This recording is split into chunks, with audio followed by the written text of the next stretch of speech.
seviniyor ne de umutlanıyor. Zira meclise girdiğimiz 2007 yılından bu yana kadına yönelik şiddetin etkin biçimde önlenmesi, komisyonların kurulmasında ısrarlarımız aslında kamuoyunca da yakından biliniyor. Fakat kadına yönelik şiddetin bir insanlık suçu, bir ihlal olduğunu kabul etmeyen bir iktidarla karşı karşıyayız ve bu nedenle diğer komisyonlar çalıştığı halde kadına yönelik şiddeti önlemede etkin olamıyor. Özellikle son birkaç yıldır istisnasız bir şekilde her hafta bir ya da iki tane kadın önergesini genel kurula indiriyoruz. Çünkü bu sorunu Türkiye'nin en temel, en ağır ve en ciddi sorunlarından biri olarak görüyoruz. Fakat bizim önergelerimize AKP ve MHP'nin elleri hep red olarak yansıdı ve bu reddedilen, red için kalkan eller daha çok kadının ölmesine, daha çok kadının tecavüze uğramasına ve istismara maruz kalmasına sebep oldu.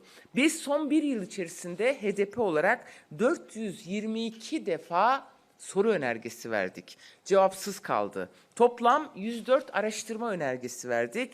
Bunların sadece 27. dönemde 21 önergesini etkili bir muhalefet konuşmalarımıza rağmen yine eller hayır için kalktı ve 2 defa acil koduyla genel görüşme talebinde bulunduk ama maalesef AKP, MHP elleri yine red olarak kalktı.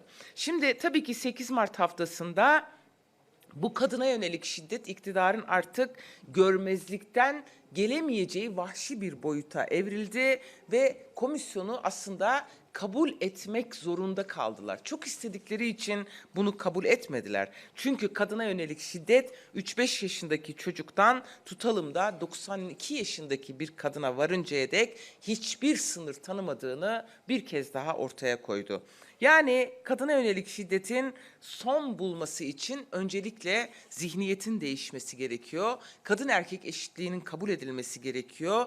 Bunun içselleştirilmesi gerekiyor ve buna dair bir duruş ve siyasi irade ortaya konması gerekiyor. Bunun yolu da Türkiye'nin taraf olduğu uluslararası sözleşmelerin başta SİDO ve İstanbul Sözleşmesi ile 6284 sayılı yasanın çok acil ve etkin bir şekilde uygulanması gerekiyor. Bu vesileyle şunu söylemek istiyorum. Kadına yönelik şiddeti tartışırken daha ağır cezaları idamı tartışmakla kadına yönelik şiddet önlenmiyor. Önemli olan bu konuda önleyecek politikaların yaşama geçmesidir. Umarız ve dileriz bu konuda yoğun bir çabamız da olacak. Bu komisyonda bunları birlikte başarabiliriz. Sokakta da, mecliste de, her yerde bu konudaki ısrarımızı devam ettireceğiz. Evet değerli basın mensupları, pandeminin yıl dönümündeyiz. Bir yılı geride kaldık, sene-i devriyesi geride kaldık, girdik sene-i devriyesine. Evet bu topraklarda bir söz vardır, bilge bir söz. Dost zor günde belli olur diye. Evlere kapandığımız, yaşamlarımızı yitirdiğimiz, kepenklerimizi kapalı, işsiz kaldığımız bu bir yılda AKP-MHP ittifakı zor günde Türkiye halklarının dostu olmadığını aslında kanıtladı. Fazla söze gerek yok. Önlem almakta yetersiz kaldı, toplumu felakete sürükledi ve bu ülkeyi yönetemediğini bir kez daha gösterdi.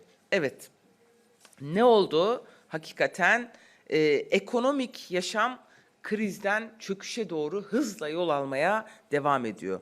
Ve bu çöküşün maliyeti tabii ki yoksullara çıkarılıyor. Ve AKP Genel Başkanı tarafından milli dayanışma kampanyası başlatılarak aslında iktidarın ne kadar aciz olduğunun da resmi çizilmiş oldu. Toplam ekonomik destekler içinde vatandaşa dönük harcama ve desteklerin en düşük olduğu ülke Türkiye maalesef. Türkiye'de Covid-19 kapsamında 2020 yılında yapılan toplam nakit desteği 42,8 milyar TL. Türkiye'de yapılan toplam 42,8 milyar TL nakit transferin 35 milyar lirası işsizlik Sigortası fonundan yaklaşık 6,4 milyarı sosyal yardımlaşma ve dayanışma fonundan ve 2 milyar TL'si ise bağış kampanyasından karşılanmıştır.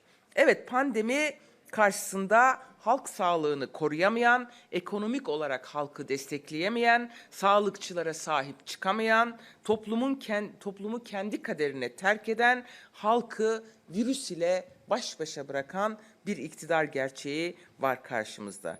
Yurttaşın güven duyabileceği bir iktidar yok. Sosyal devlet ise hiç yoktu bu bir yılda. Sıkıntılı dönemlerde iktidar adeta kayboldu. Pandemiden bile kendisine fırsat yarattı. Yatak bu konuda kendisine fırsat üretti ve kongrelerini yapmaya devam etti. Vatandaş canı derdindeyken iktidar İBAN peşinde, Kanal İstanbul peşinde ve kongreler peşinde koşmaya devam etti. Evet, pandemi sürecinde işsizlik, yoksulluk arttı. Yaklaşık olarak 5 milyon kişi artış gösterdi işsiz olarak. TÜİK'in aslında açıkladığı rakamlar işsizlik sorununun örtülemeyecek bir duruma geldiğini gösterdi. Evet, TÜİK yeni rakamları açıkladı. 2021 Ocak ayına ilişkin işsizlik rakamlarını. Buna göre TÜİK'e göre 1000 kişi azalan işsiz sayısı 3.861.000 kişi ve genç nüfusta işsizlik oranı %24,7, dar tanımlı işsizlik %13,2 ama geniş tanımlı işsizlik %30,2 ve tabii ki kadın işsizliği daha yüksek 37,5. Atıl hale gelmiş TÜİK yeni hesaplamasında atıl işsizlik diye bir kategori de oluşturmuş. Yani TÜİK işsizlik yok demek için, istihdam çok yüksek demek için dar tanımlı işsizlik, geniş tanımlı mevsim etkisinden arındırılmış işsizlik gibi tanımladıktan sonra açıklamakta çok zorlandıkları kavramlar ile işsizliğin düştüğünü yana yakıla açıklamaya çalışıyorlar. Evet, hakikaten utanmasalar 9'u ters çevirip 6 diye gösterecekler. Bu kadar. Hangi yöntemi, hangi tanımlamayı kullanırlarsa kullansınlar, Türkiye'de gençler, kadınlar, yurttaşlar işsiz ve umutsuz. AKP iktidarının da hiçbir kurumuna güvenmiyor ve AKP bu bir yıllık süreçte çözüm üretemeyeceğini de aslında ortaya koymuştur. Evet, eğitim sistemi konusunda ülkenin geleceği büyük bir risk altına girdi.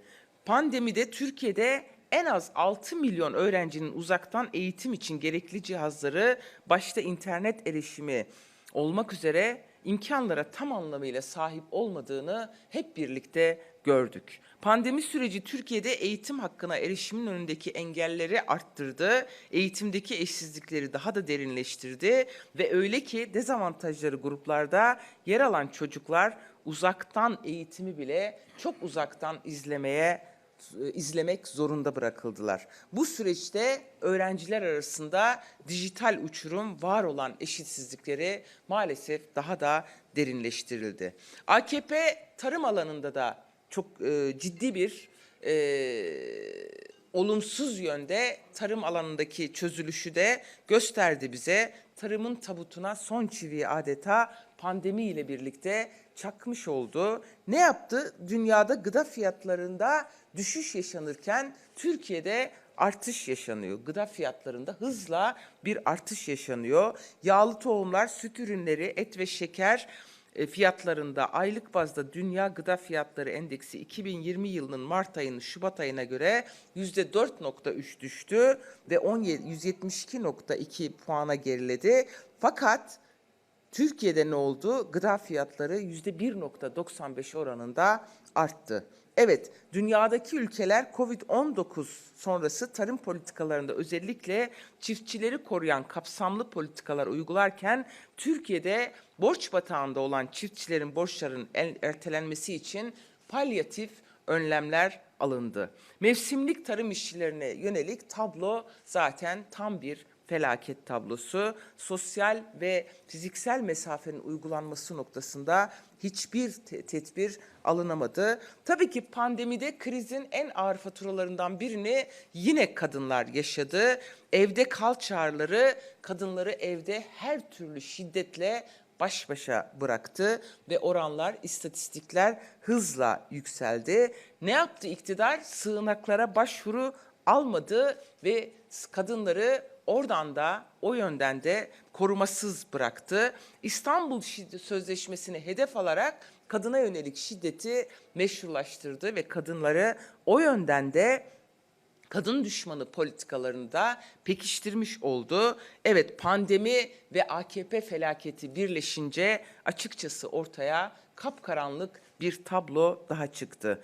Evet, bu tablodan hep birlikte çıkabiliriz. Bu toplumsal cinsiyete duyarlı bütçe, Kod 29 uygulamasının son bulması, sığınma evlerinin gerekli işlevlerine kavuşturulması, kadın ve çocuk ürünlerinden alınan vergilerin düşürülmesi gerekiyor. KHK mağduru kadınlar bu dönemde işlerine iade edilmeliler ve kadın emekliliğin önündeki bütün engeller kaldırılmalıdır. Evet, son olarak şunu söyleyeyim, bir yıllık pandemi sürecinin sonunda ne gördük? Çöken bir ekonomi gördük, çöken bir toplum gördük, çöken bir sağlık sistemi gördük, çöken bir hukuk sistemi gördük ve çözülen bir iktidar gördük. Görmeye devam ediyoruz. Her gece açıklanan turkuaz tablo aslında bu çöküşün resmini yansıtıyor. Evet, diğer bir konu sevgili basın emekçileri, gazetecilere saldırı meselesi. Biliyorsunuz Levent Gültekin 8 Mart akşamı Halk TV stüdyosunun binasının önünde kimliği belirsiz kişiler tarafından saldırıya uğradı ve dün parmaklarının kırıldığını ifade etti. Bu sonuç iktidarın nefret dilinin, kutuplaştırmanın, kamplaştırmanın sonucudur değerli basın mensupları. Adeta iktidar yargı baskısı ile susturamadığı gazetecilere sopa sallıyor. Mussolini'nin kara gömlekliler çetesi gibi bir çete etrafı kuşatmaya çalışıyor. Ne oluyor peki? Bu sesler aslında tüm muhalefete yöneliktir. Bu saldırı iktidarın küçük ve büyük ortağından yana olmayan, onlara güzelleme yapmayan tüm gazetecilere, demokrasi güçlerine ve topluma yöneliktir. Evet, partimize saldırı her türlü hukuk dışılıkla, her türlü yöntemle devam ettirilirken tüm muhaliflere de yıldırma politikası yürürlüktedir. Ama bu konuda başaramayacaklar. Halk artık her şeyin farkında, kendi yalanlarına kendilerinin de inanmadığı bir dönemi yaşadığımızı ifade etmek istiyorum. Diğer çok önemli bir mesele, Türkiye kamuoyunda hak ettiği tartışmayı maalesef gösteremiyor. Şen Yaşar ailesi meselesi aslında dünyanın neresinde olsaydı hakikaten iktidarı 1000 kere düşürecek bir meseleydi. Neden? Çünkü bir AKP milletvekili Halil Yıldız'ın korumaları ve yakınları Şen Yaşar ailesinin iş yerine saldırdı ve Şen Yaşar ailesinden 3 kişi yaşamını yitirdi. Adli tıp raporlarında Şen Yaşarların bir baba, 2 oğul bu arada yaşamını yitiren, katledilen, yakın mesafeden adli tıp raporuna göre 23 adet farklı çaplarda silah mermisiyle ve kesici delici aletlerle öldürüldükleri ortaya çıktı. Özellikle baba Esvet Şen Yaşar'ın hastanede öldürüldü ve 30'un üzerinde kesici delici aletle yaralandığı raporlarda yer aldı. Ama hastane raporları hala gizleniyor ya da yok edildi çünkü katiller aklanmak isteniyor. Uzun bir süre geçti üzerinden ama katiller serbest. Şimdi eşini ve 2 çocuğunu kaybeden Emine Şen Yaşar'ın adalet talebi, çığlığı bütün Türkiye'ye ve dünyaya aslında ulaşması gereken bir çığlık. Ve 2019'da Urfa Adliyesi'nin önünde bir nöbet tutmuşlardı. 2020'de AKP İl Başkanlığı'nın önünde oturdular ve birkaç saat bile AKP'liler bu oturmaya tahammül edemediler. Gözaltı işlemi yaptılar. Dünden bu yanıdır da anne Emine Şenyaşar ve sağ kalan oğluyla beraber Urfa Adliyesi'nin önünde adalet nöbeti tutuyor. Şenyaşar ailesine yapılan bu ülkede herkesin başına gelebilecek bir felakettir mesajı verilmek isteniyor. Biz bunu asla kabul etmeyeceğiz. Bu ülkede bu bir hukuk sınavıdır, adalet sınavıdır. Bu ailenin talepleri karşılanacak mı? İktidar insan hakları eylem planı açıklaya dursun, demokrasiden dem vurmaya devam ediyor ama bir aileden 3 kişinin hem de AKP'li bir vekilin korumalarının öldürdüğü 3 kişinin cezalandırılmasının önünde set kuruyor, duvar örüyor. Evet, biz buradan tekrar soruyoruz ve yanıt istiyoruz, çözüm istiyoruz. Hastane raporlarını ve video görüntülerini istiyoruz. Neden vermiyorsunuz?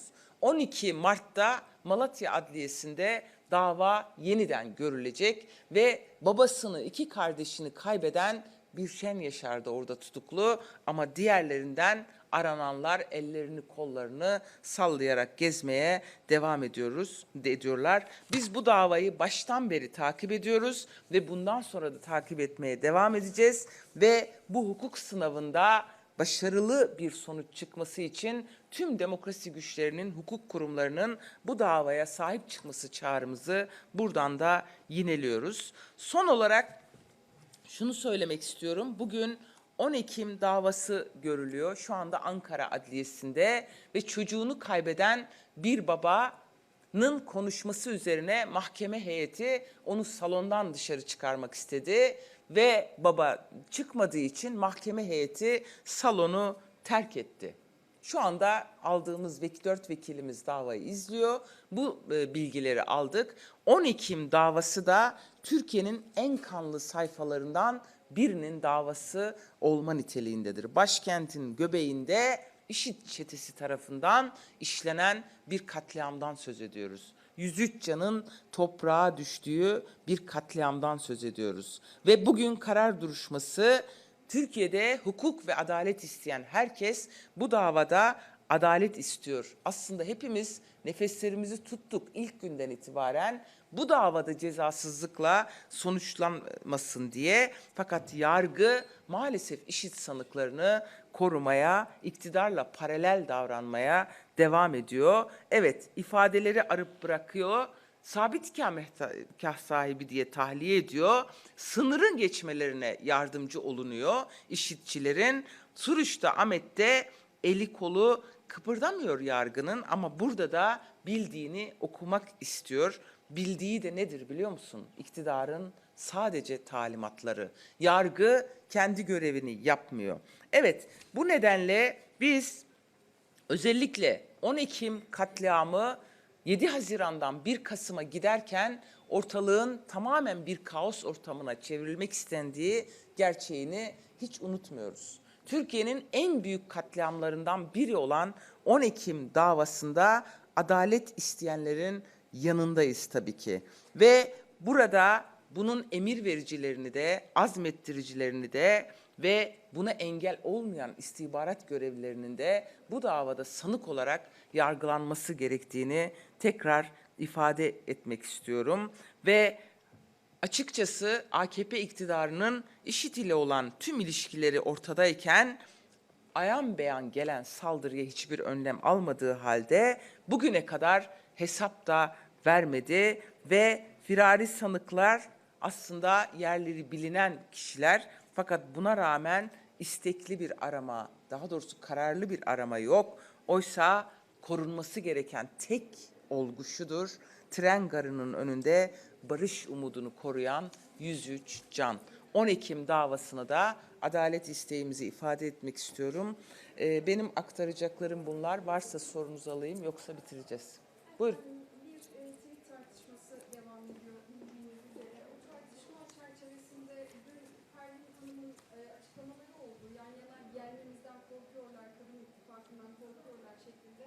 CHP'nin bu duruma biraz fazla sessiz kaldığı ifadeleri de var. Hatta aslında örneği de şuradan gösteriyorlar. Mithat Sancar'ın CHP Genel Merkezi'nin ziyareti sırasında yalnız açıklama yapmasını tartışması da buna örnek olarak gösteriliyor. Değerlendirmeniz ne olur? Ya açıkçası ilk önce erkekler bir sussun demek istiyorum. Bu kadınlar yan yana, isimleri yan yana, tweette yan yana ya da dün genel kurulda yaşadığımız tabloda Türkiye'de kadınlara yönelik tartışmalarda erkeklerin bir geri dursun diyorum öncelikle. Bir susmalarını öneriyorum bir kadın olarak, bir kadın hakları savunucusu olarak. Bu tweet etrafında kopartılan fırtınanın ne amaçlı olduğunu tahmin etmek güç değil. Yani iktidar ortağı, büyük ve küçük ortak açıkçası Millet İttifakı'nı, demokrasi güçlerini, Türkiye'de adaletten, haktan, özgürlükten yana olan herkesin arasına bir nifak koymak, tartıştırmak, çatıştırmak için her türlü kendine yaşananları fırsat kolluyor ve bunu tartışmaya çeviriyor. CHP hiç de sessiz değil. Ben de basını izliyorum. Aslında onlar da gerekli yanıtları veriyorlar. Yani bu konuda hakikaten demokratik bir ortam olsa herkes düşüncesini özgürce söyleyecek. Ayrıca kadın paydası dünyanın her yerinde olduğu gibi Türkiye'de de en önemli paydalardan bir tanesidir. Hatta bana göre en önemli olabiliriz. Ayrı siyaset yürütüyor olabiliriz. Ama neticede biz kadın erkek eşitliğini önemseyen, kadın özgürlüğünü ve hakça adil bir yaşamını savunan bir partinin temsilcileriyiz ve aynı zamanda kendimize kadın partisiyiz diyoruz. Bu yönüyle bizim adımızın hiçbir kadının yanında anılmasından biz rahatsızlık duymayız. Çünkü kadın mücadelesine inanıyoruz ve bu konuda siyasi dizayn çalışmalarının da kadınları alet ederek yapılmasını kabul edilemez buluyoruz, çirkin buluyoruz. O bizim tercihimiz. Eş genel başkanımız bu konuda gerekli açıklamaları yaptı. Benim ekstradan söyleyeceğim bir şey yok. Sonuçta bu bizim önerdiğimiz, bizim karar verdiğimiz bir formattı. Başkası birlikte çıkabilir ama bizim tercihimiz de bu yönde oldu. Başka var mı?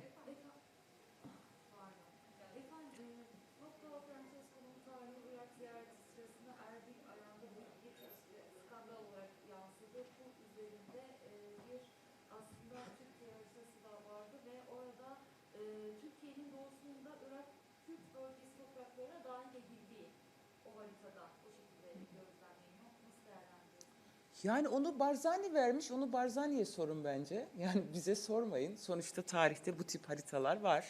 Zaman zaman yansıyor da. Yani buna dair bu haritayı dediğim gibi Papa'ya veren muhatabına sormak lazım. Bu bizim hani tartıştığımız bir mesele değil açıkçası. Efendim, siyasi partiler yasasında yapılması planlanan bir değişiklik var. Biliyorsunuz AK Parti üzerinde çalışıyor. Şimdi basına yansıyan birkaç madde oldu. Özellikle seçim barajının düşürülmesine yönelik. Henüz bir rakam yok ama hazine yardımı da bu anlamda paralel olarak faydalanma sürecine geçileceği söyleniyor. Yani %7 konuşuluyor. Seçim barajı %7'ye düşerse 7'nin altındaki partiler hazine yardımından faydalanamayacak diye. Bir yandan da terörle iltisaklı siyasi partilerin hazine yardımından yararlanamayacağına yönelik maddeler var. Özellikle terörle iltisaklı olan kısım siyasi partiler yasasıyla sadece düzenlenebilecek bir durum mu? Anayasal bir değişikliğe ihtiyaç var mı? Neler düşünüyorsunuz? Yani öncelikle bu çok daha yeni bir tartışma. Taslağa ben de baktım. Şunu söyleyeyim, yani şu anda iktidar ve küçük ortağı demin de söyledim, bir çözülme içindeler, ciddi bir çöküş yaşıyorlar ve kendi kan kayıplarını, destek kayıplarını, toplumsal muhalefeti bastırmak için her türlü yöntemi kullanıyorlar. Yani hani kullanmıyorlar demeyeceğim. Bunlardan bir tanesi de yasama organını kendi amaçları doğrultusunda çalıştırmak. Yani şu anda Türkiye'nin mesela bir de anayasa tartışması attılar ortaya biliyorsunuz. Yani neredeyse 82 darbe anayasasını savunacak pozisyona geldik. Çünkü darbe anayasası yürürlükte değil. Şu anda uygulanmıyor. Onlar yeni bir anayasa tartışıyor. Yeni bir seçim yasası tartışıyorlar. Yani bu şüphesiz siyasi partiler kanunu da doğrudan ilgilendiren bir mesele. Ama anayasa değişikliğinde de istenirse hani bu irade, siyasi irade söylerse bunu koyabilirler. Ama benim bu konudaki bizim yaklaşımımız şu.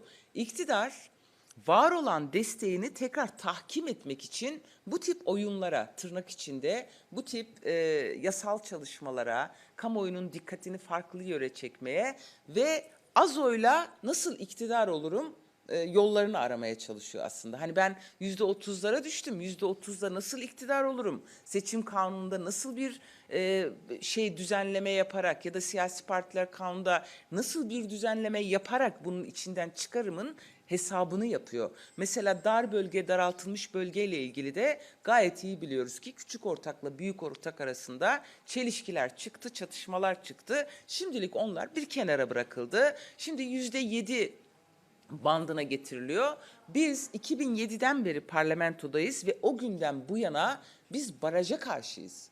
Türkiye'de kim oy alıyorsa gelsin temsil edilsin. Biz çoğulculuğa, demokratik çoğulculuğa inanan bir partiyiz. %10 barajını biz girmeyelim diye koydular. Şimdi %10 barajının bizi engellemediği ortada. Bu sefer %7'ye çekerek başka amaçları belli ki hedef önlerine koymuşlar. Tek cümleyle yani bir iktidar seçim yasalarıyla, siyasi parti yasalarıyla ilgili çalışmaya başlamışsa o iktidar gidicidir, Abbas yolcu yani. Onlara güle güle diyorum.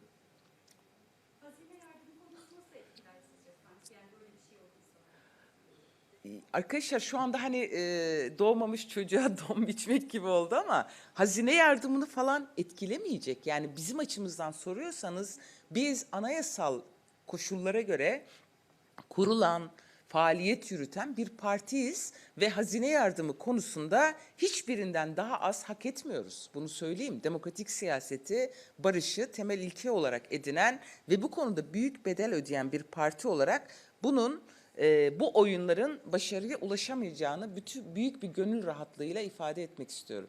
Kaybeden onlar olacak. Yoksa bitiriyoruz arkadaşlar. Teşekkür ediyorum.